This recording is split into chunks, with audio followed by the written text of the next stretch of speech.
Hi అందరికీ నమస్కారం. CBSE 10th class exam కి సంబంధించి 3 అతి ముఖ్యమైనటువంటి మార్పుల్ని అనౌన్స్‌మెంట్ చేయడం జరిగింది. ఫిబ్రవరి 17వ తారీఖు నుంచి మొదలవుతున్నటువంటి సిబిఎస్ఈ ఎగ్జామ్ ప్రతి పేరెంట్, స్టూడెంట్ తెలుసుకోవాల్సినటువంటి అంశాలు ఇవి. CBSE 10th or 12th exams రాస్తున్నటువంటి స్టూడెంట్స్ అందరికీ కూడా ఆల్ ది బెస్ట్.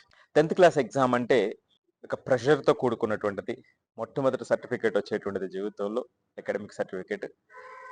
అలాగే అందరూ కూడా 10th అంటే ఎన్ని మార్కులు ఏమిటి అనేటువంటిది అడుగుతూ ఉండటం, 10th బాగా చేయాలి అనటం.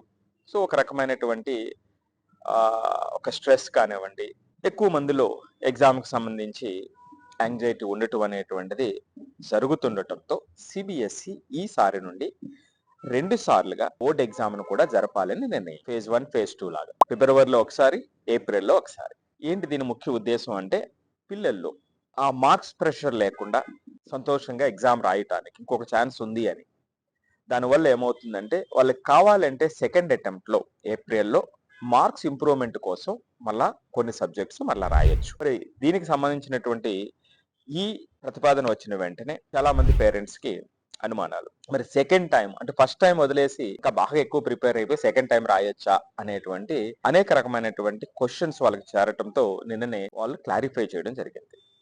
ఫస్ట్ అటెంప్ట్ లో ఎవరైతే 3 లేదా అంతకన్నా ఎక్కువ ఎగ్జామ్స్ ఆబ్సెంట్ అయితే వాళ్ళు కంపల్సరీ ఎసెన్షియల్ రిపీట్ కేటగిరీలో ఆ స్టూడెంట్స్ ఉంటారు. అంటే వాళ్ళు మరలా నెక్స్ట్ ఇయర్ ఫిబ్రవరిలో ఎగ్జామ్ రాయాల్సిందే. మొదట అటెంప్ట్ లో అంటే ఫిబ్రవరిలో జరిగేటువంటి దాంట్లో 3 లేదా అంతకన్నా ఎగ్జామ్స్ రాయకపోతే. ఇది first point. Second point, exams రాసిన తర్వాత బెటర్మెంట్ కోసం, అంటే మనకి ఇంటర్మీడియట్ లో కూడా బెటర్మెంట్ అని ఉంటుంది, సిమిలర్ విధానం అన్నమాట.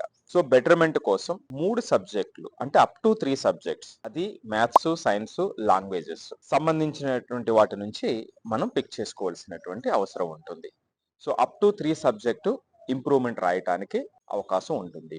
రాసిన తర్వాత బెస్ట్ మార్క్స్ ఎందులో వస్తే ఆ మార్క్స్ వాళ్ళకి అవార్డ్ చేయడం జరుగుతుంది. ఇది దీని యొక్క ఉద్దేశం. ఎవరైనా ఫస్ట్ ఎగ్జామ్ లో ఫెయిల్ అయితే వాళ్ళు కూడా నెక్స్ట్ సారి ఎగ్జామ్ రాసి వెంటనే జూన్ లో ఏదైతే రిజల్ట్ వస్తుందో ఆ రిజల్ట్ ప్రకారం వాళ్ళు జాయిన్ అవ్వడానికి అవకాశం ఉంటుంది. కాకపోతే వీళ్ళు కంపార్ట్మెంట్ కేటగిరీలో వీళ్ళు ఎగ్జామ్ రాయవలసి ఉంటుంది. సో వీళ్ళకి ఇయర్ వేస్ట్ అయ్యేటువంటి అవకాశం అయితే ఉండదు, మళ్ళా నెక్స్ట్ ఎగ్జామ్ లో కూడా బాగా రాస్తే. నెక్స్ట్ మూడో అతి ముఖ్యమైనటువంటి విషయం ఏమిటంటే కొంతమంది ఫస్ట్ అటెంప్ట్ లో బాగా రాశారు, ఎడిషనల్ సబ్జెక్ట్స్ రాయాలని అనుకుంటారు.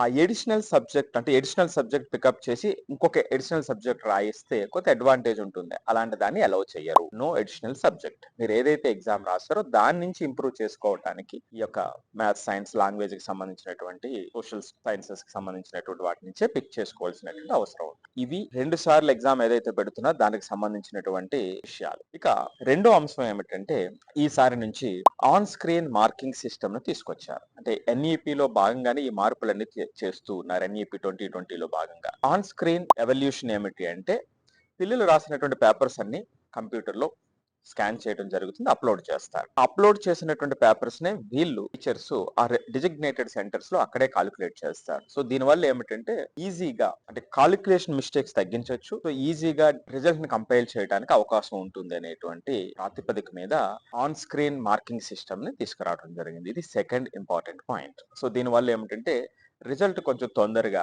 వచ్చేటువంటి అవకాశం ఉంటుంది. నెక్స్ట్ మరొక అతి ముఖ్యమైనటువంటిది మూడవది ఏమిటంటే ఈ ఏడాది నుంచి కూడా అంటే కాంపిటెన్సీ బేస్డ్ క్వశ్చన్ పేపర్స్ ని తీసుకురావాలి అనేటువంటిది ఎన్ఈపిలో భాగం. ఒక్కసారిగా ఇబ్బంది కాబట్టి ప్రతి ఏడాది కూడా కాంపిటెన్సీ బేస్డ్ క్వశ్చన్స్ పెంచుకుంటూ వెళ్ళడానికి వాళ్ళు చేస్తున్నటువంటి ప్రయత్నంలో భాగంగా ఈ 2026 నుంచి 50% of the questions competency based questions, అంటే కేస్ స్టడీస్ కానివ్వండి, సోర్స్ బేస్డ్ క్వశ్చన్స్ కానివ్వండి, లేదా ప్రాక్టికల్ అప్లికేషన్స్ అనేటువంటి వాటి మీద 50% questions, 20% objective, 30% short long answer type questions.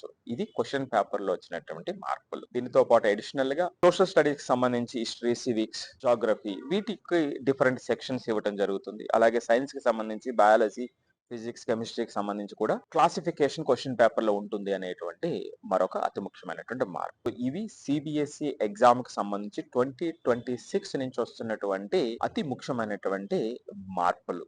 So మరి ఈ విధంగా ఈ బెటర్మెంట్ ఆప్షన్ అంటే లేదా ఇంప్రూవ్మెంట్ ఆప్షన్ ఏదైతే ఉందో ఇది చాలా మందికి హెల్ప్ చేస్తుంది. సో మరొకసారి సిబిఎస్ఈ ఎగ్జామ్ రాస్తున్నటువంటి 46 లక్షల మంది అక్రాస్ ద గ్లోబ్ 26 కంట్రీస్ లో 26 లక్షలు సుమారుగా 10th క్లాస్, 20 లక్షలు intermediate. I mean 11th and 12th. So వాళ్ళందరికీ కూడా wish you all the best once again. Thank you.